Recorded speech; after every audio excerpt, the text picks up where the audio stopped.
તમારામાંથી કોણ કોણ રાત્રે ગરબા રમ્યા પછી નાસ્તો કરે છે એ મને પહેલાં કોમેન્ટ બોક્સમાં ચોક્કસથી લખીને જણાવો અને ત્યારબાદ જુઓ આ રેસીપી કેવી બને છે. સુપર સહેલિયાથી હું નિપા મિસ્ત્રી સ્વાગત કરું છું તમારા બધાનું સુપર સહેલિયા ઉપર. ચાલો જઈએ મારા કિચનમાં. આજે શું બને છે. અહીંયા મેં 1 કપ જાડા પૌવા લઈ લીધા છે. જે આપણે બટાકા પૌવા બનાવવા માટે યુઝ કરીએ છીએ તે પૌવા લીધા છે. પૌવાને આપણે સરસ રીતે ધોઈ લેવાના છે 2 થી 3 વાર પાણીથી. ચોખ્ખા પાણીથી આપણે ધોઈ લઈશું અને તમે જોઈ શકો છો ફ્રેન્ડ્સ કે જેવું આપણે અંદર પાણી ઉમેર્યું અને આ રીતે હાથથી આપણે એને મિક્સ કરીએ છીએ પાણી સાથે તો તરત જ એમાં જે કચરો છે તે સરસ રીતે ઉપર આવવા લાગ્યો છે. તો આ રીતે આપણે એકવાર ધોઈ કાઢવાનું છે અને એનું પાણી બધું કાઢી નાખવાનું છે. ફરીવાર આપણે આ જ રીતે પાણી ઉમેરીશું અને એને ધોઈ લઈશું. તો લગભગ 2 થી 3 વાર આપણે પાણીથી એને ધોઈ લેવાનું છે અને પછી એકદમ કોરા પાડી દેવાના છે. આ રીતનું આપણે કોરું પાડીને એને મૂકી રાખવાનું છે બોલની અંદર જ અને આપણે એને 5 મિનિટ માટે રેસ્ટ આપવા માટે મૂકી દઈશું. ત્યાં સુધી આપણે અહીંયા એક પેનની અંદર 1 ચમચી જેટલું તેલ લઈશું. એની અંદર જીરું, કાળા તલ અને ચીલી ફ્લેક્સ ઉમેરી લઈશું અને એને સરસ રીતે થોડીવાર માટે સાંતળી લઈશું. લગભગ 30 સેકન્ડ માટે સાંતળ્યા બાદ આપણે હવે એની અંદર ઉમેરી લેવાની છે હળદર અને ગેસની ફ્લેમ આપણે થોડી મીડિયમ ટુ લો પર કરી દઈશું જેથી કરીને આપણો વઘાર જે છે તે બળી ન જાય. અડધી મિનિટ બાદ આપણે હવે એની અંદર ઉમેરી લીધી છે હળદર અને હળદરને પણ આપણે એની અંદર મિક્સ કરી લઈશું.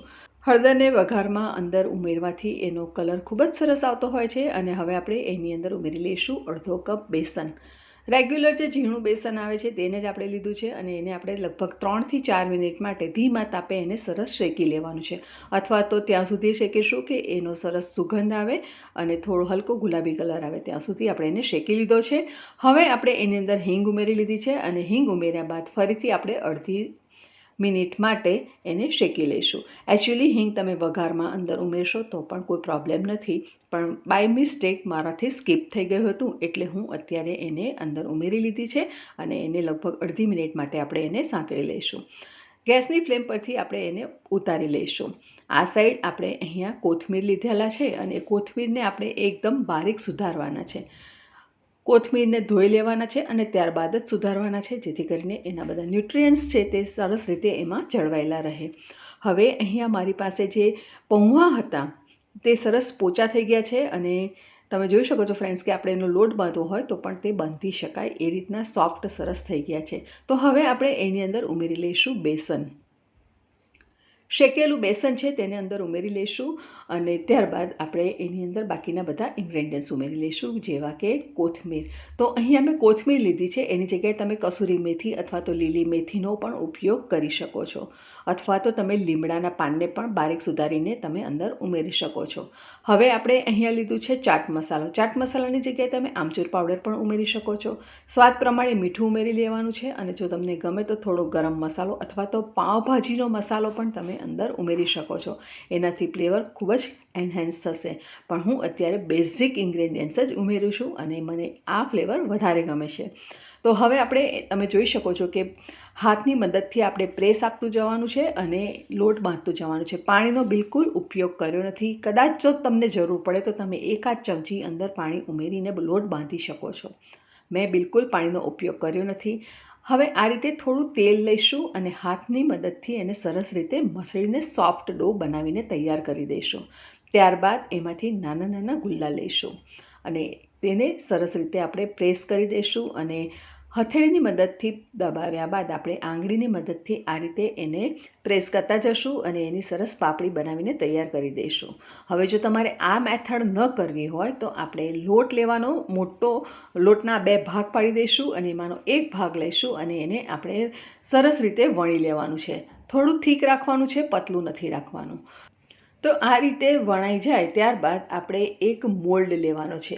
હવે અહીંયા મેં આ રીતે મોલ્ડ લીધો છે. જો તમારી પાસે આવો મોલ્ડ ન હોય તો કોઈ પણ બોટલનું ઢાંકણ હોય તો તમે તે પણ લઈ શકો છો અથવા તો નાની વાટકી પણ તમે આ રીતે લઈ શકો છો અને એને આ રીતે પ્રેસ કરી અને એને નાના નાના એક સરખા પીસીસમાં આપણે કટ મૂકી દેવાના છે અને આ રીતે બધા કટ મુકાઈ ગયા બાદ એનો જે વધારાનો લોટ છે તે બધો જ આપણે કાઢીને સાઈડ પર મૂકી દઈશું અને ફરીથી આપણે એ વધારાનો લોટ જે હોય એને ફરીથી આપણે આ જ રીતે પ્રોસેસ કરી અને બધી પૂરી બનાવીને તૈયાર કરી દઈશું. તો આને આપણે પાપડી કહી શકીએ છીએ, પૂરી પણ કહી શકીએ છીએ. તમે જે કહ્યું હોય તે તમે તમારી ચોઈસ પ્રમાણે એનું નામ આપી શકો છો. તો બધી જ પાપડી આપણી બનીને તૈયાર થઈ ગઈ છે અને આ સાઈડ મેં તેલ પણ ગરમ કરવા માટે મૂકી દીધું હતું. તો તેલ ગરમ થઈ જાય ત્યારબાદ આપણે તેલની ફ્લેમને લો ટુ મીડિયમ ફ્લેમ પર મૂકી દેવાનું છે અને આ રીતે લોટ નાખીએ અને તરત આ રીતે ઉપર આવે એટલે સમજવું કે સરસ રીતે તેલ આપણું ગરમ થઈ ગયું છે. હવે લો ટુ મીડિયમ ફ્લેમ પર ગેસને મૂકી દેવાનો છે અને ત્યારબાદ આપણે જે પાપડી છે તેને અંદર 1 બાય 1 ઉમેરવાની છે. લગભગ 8-10 પાપડી આપણે એકસાથે તળી શકીશું. કોઈ પ્રોબ્લેમ નહીં આવે, એકબીજા સાથે ચીટકે પણ નહીં અને એકદમ સરસ તળાશે.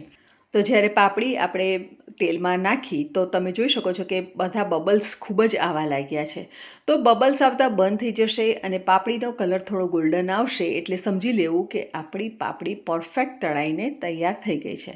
તો બસ તમે જોઈ શકો છો ફ્રેન્ડ્સ, બબલ્સ પણ બંધ થઈ ગયા છે અને હવે આપણો ગોલ્ડન કલર પણ આવી ગયો છે પાપડીનો. તો એને એક મોટા કાણાવાળા ચારણામાં અથવા તો આ રીતનો જારો આવે છે તો તેની અંદર આપણે મૂકી દઈશું, જેથી કરીને એક્સેસ ઓઇલ હોય તે બધું સરસ રીતે નીકળી જાય. આપણે કિચન ટોવેલનો પણ ઉપયોગ ન કરવો પડે અને બધું સરસ તેલ બહાર નીકળી જશે. આ જ રીતે આપણે બધી પાપડી તળીને તૈયાર કરી દેવાની છે. તો ફ્રેન્ડ્સ, તમે સાંભળી શકો છો કે કેટલો સરસ એનો અવાજ આવી રહ્યો છે, એટલે કે એકદમ સરસ ક્રિસ્પી પાપડી આપણી બનીને તૈયાર થઈ ગઈ છે. તો હવે હું તમને તોડીને પણ બતાવી દઉં કે કેવી પાપડી બની છે. તો ફ્રેન્ડ્સ, એનો તૂટવાનો અવાજ પરથી જ ખબર પડી શકે છે કે બહુ સરસ ક્રિસ્પી આપણો આ નાસ્તો બનીને તૈયાર થઈ ગયો છે. અને નવરાત્રિના 10 દિવસમાં આ નાસ્તો આપણે બનાવીને રાખીશું તો બહારના નાસ્તા ખાવાના ખોટા ખર્ચા કરવા કરતાં આપણે ઘરનો આવો હેલ્ધી નાસ્તો ખાઈશું તો આપણે હેલ્ધી પણ રહીશું, પૈસાની પણ બચત થશે અને આપણે હેલ્ધી રહીશું એ તો સૌથી મોટી વાત બને છે. તો ફ્રેન્ડ્સ, રેસીપી કેવી લાગી ચોક્કસ મને કોમેન્ટ બોક્સમાં લખીને જણાવો. ગમી હોય તો તમારા ફ્રેન્ડ્સ ફેમિલીમાં શેર કરો. ચેનલને સબસ્ક્રાઈબ ન કરી હોય તો સબસ્ક્રાઈબ કરી બાજુમાં આવેલા બેલ આઇકોનને પ્રેસ કરો, સાથે ઓલ નોટિફિકેશન બટન પ્રેસ કરો, જેથી કરીને આવનારા નવા વિડીયોના નોટિફિકેશન તમને મળી જાય. તમે નવી રેસીપી જોઈ શકો, માણી શકો.